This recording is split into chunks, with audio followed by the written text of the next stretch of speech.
Welcome to Silicon Valley Asian Business Talk. Hello, everyone.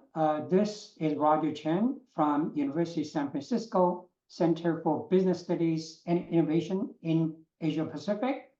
Today, we are very pleased to welcome Beerud, Sheth, to join our interview program. I want to sincerely thank you, Beerud, for joining us. Would you please briefly introduce yourself? Roger, thanks for having me here. Excited to, share my thoughts and experience and I guess pay it forward. I've just a quick personal and professional intro. So I grew up in India. I went to undergraduate school at the Indian Institute of Technology, that's IIT Bombay. And then I came to the US for grad school at MIT. All of that was in computer science. I had a short stint on Wall Street, right? Which might be surprising, but it's also very quantitative. So they hire a lot of kids from STEM programs. But then, and that was in the mid 90s, and around that time, the internet happened. So that's when I said, okay, this is a game changer.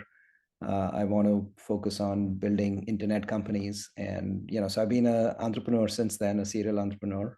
I founded my first company called Elance in 98. Elance, and it's now called Upwork. It's a public company.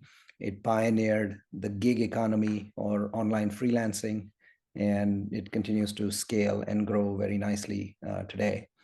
And later in the mid 2000s, I think 2005 or so, I founded this company called Gupshup, which is the pioneer in conversational engagement. And I'll talk more about it as well soon. But, essentially we help businesses build conversational experiences or chatbots to engage with their consumers. And this is particularly relevant globally in the emerging markets, which are mobile first and messaging centric environments. So a little bit like what WeChat has done in China, the same kind of idea, a super app is emerging in the other emerging markets as well. So we build tools, enterprise tools. We help businesses take advantage of that. Lessons of expanding and operating emerging market. So really kind of great. Maybe very briefly, can you also share your wisdom of competing in many emerging markets? Because I think that's also a very hot topic. Also, is aspiration by many Silicon Valley companies to compete, penetrate the emerging markets. Well, firstly, it's very hard to do, and it's not advisable, right? So why you say it's not advisable? and don't try it at home, But no, it's hard because, well, think about it this way, right? It depends on the product that you're building and what you're doing.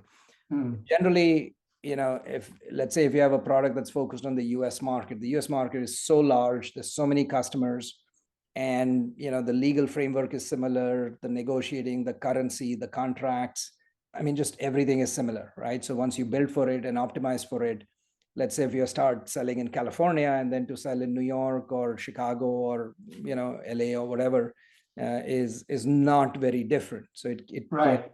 You can take advantage of all of it. But if you're selling in India and Brazil and Mexico and Indonesia, I mean, the languages are different, the contracts are different, you need to set up different legal entities, the requirements are different, the tech ecosystem, the landscape is different. You need completely different salespeople, you need different support people, need success, and so on, right? So suddenly, while in the US, you can go get much larger with just one sales team, one support team, one success team, and so on. In the emerging markets, you literally need to start with like 5 or 10 teams, even before the first dollar of revenue comes in from each of these markets. So therefore, it's not advisable. It's not, it's not the first thing to do, right? And by the way, that's the reason why most Silicon Valley tech companies, the general conventional wisdom would be, look, first, win in the US, and then think, global. Now, this may be different if you're selling a consumer product, right? When you're selling a consumer product, then you don't have different contracts. You don't have different, I mean, you just put it online and people can buy it. Or even better, if it's a free product like, Google or Facebook. I mean, these are inherently global products. Right. Everyone uses them, but they don't do different contracts and different things. So what I'm talking about applies more to B2B. Yeah, makes a lot of sense. Yeah. So it's not advisable, but we ended up having to do this, just because, well, that's the product we built. We are a conversational engagement platform. The need for this is much more acute in all the emerging markets versus the developed markets. Mm. And the demand for it was huge, and therefore, yes, we had to take a little bit of risk in terms of setting up these teams, but the revenues kind of came quickly. And now actually it's an advantage because it's so hard to do, and Gupshup has already done it. We can bring a global perspective in a way that no other, or maybe very, very few other players can do.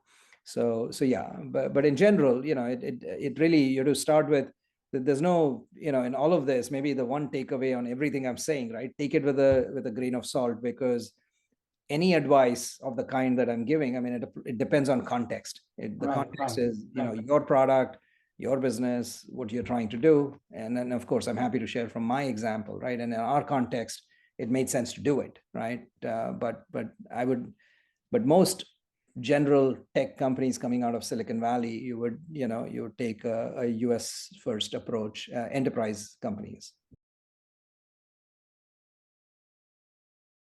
Thank you for watching.